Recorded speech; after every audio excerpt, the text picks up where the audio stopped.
coaching, pelajaran, arahan yang kita berikan ke bawahan tidak didengarkan sama sekali. Karena dimakan burung tadi. Artinya arahan-arahan tadi, coaching tadi, pelajaran yang kita berikan hilang begitu saja. Nah, biasanya orang-orang seperti ini adalah orang-orang yang sombong, yang merasa dirinya sudah tahu dan sulit untuk diarahkan. Menurut saya, kita tidak memerlukan orang-orang seperti ini untuk membangun perusahaan yang baik.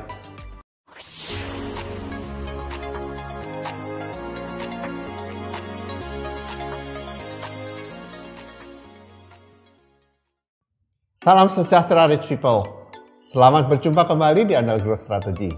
Pertemuan kali ini dan beberapa kali mendatang kita akan belajar dari kebun dan isinya.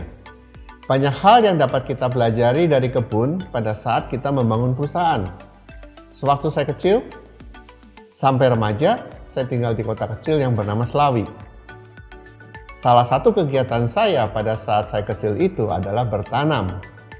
Dalam bertanam, saya mengamati banyak hal dan ternyata dapat digunakan untuk mengelola perusahaan. Kali ini, saya akan belajar bersama membangun perusahaan dari penabur benih. Agar perusahaan dapat bertumbuh menjadi besar, maka diperlukan peningkatan kemampuan dari setiap karyawan yang ada di dalam perusahaan tersebut. Untuk membuat karyawan bertumbuh, salah satunya adalah mengikuti arahan atasan. Pada saat atasan memberikan arahan, seperti seorang penabur benih menanamkan benih. Pada saat benih jatuh ke tanah yang subur, maka benih tersebut akan menjadi pohon dan menghasilkan buah yang berlipat-lipat. Biji yang bagus atau benih yang bagus harganya tentunya cukup mahal. Jadi pada saat kita menaburkan benih, diharapkan benih tersebut akan tumbuh dan menjadi tanaman untuk menghasilkan buah yang bagus. Seorang penabur benih menaburkan benihnya di pinggir jalan. Tidak lama kemudian, benih tersebut habis dimakan oleh burung. Kemudian dia menaburkan benihnya di atas batuan, di mana hanya ada sedikit tanah di dalam batu tersebut. Sehingga pada saat dia bertumbuh, tidak lama kemudian benih menjadi kecambah dan mati. Lalu dia menaburkan benihnya di semak belukar.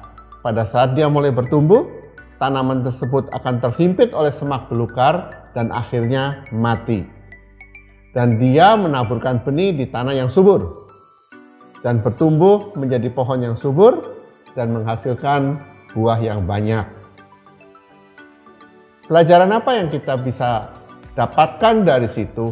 Benih yang kita taburkan ibarat coaching atau arahan atau pelajaran yang kita berikan ke bawahan kita. Nah, jadi pada saat benih yang ditaburkan di pinggir jalan, tidak lama kemudian benih tersebut habis dimakan oleh burung, artinya coaching, pelajaran, arahan yang kita berikan ke bawahan tidak didengarkan sama sekali. Karena dimakan burung tadi.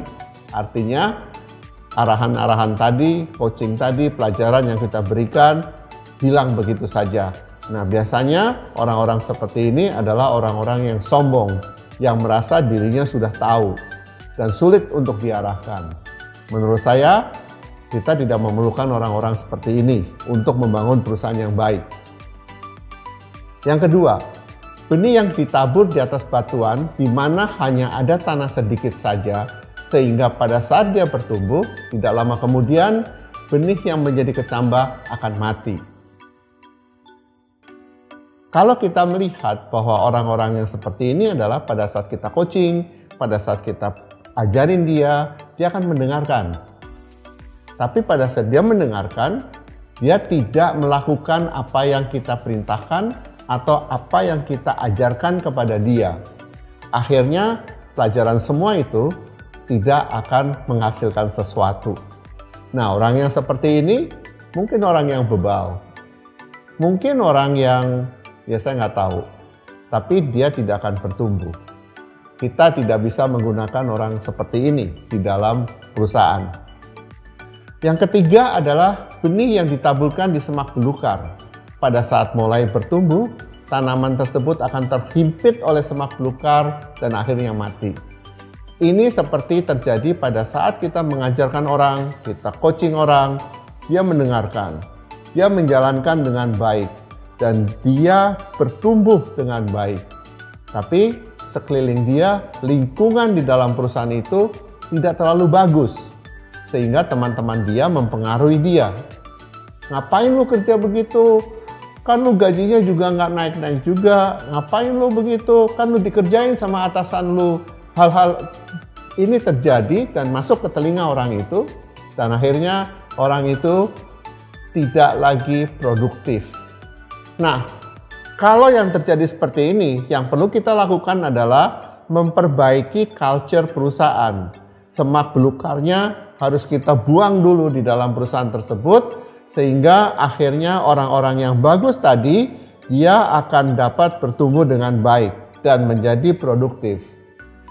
Yang keempat, benih yang ditabur di tanah yang subur dan bertumbuh menjadi pohon yang subur menghasilkan buah yang banyak.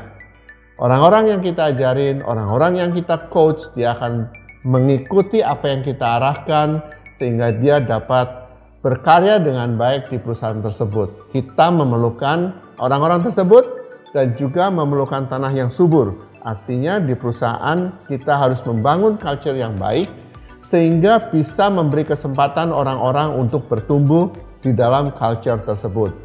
Baik Rich People, sharing saya sampai di sini. Mudah-mudahan sharing ini dapat bermanfaat untuk Rich People.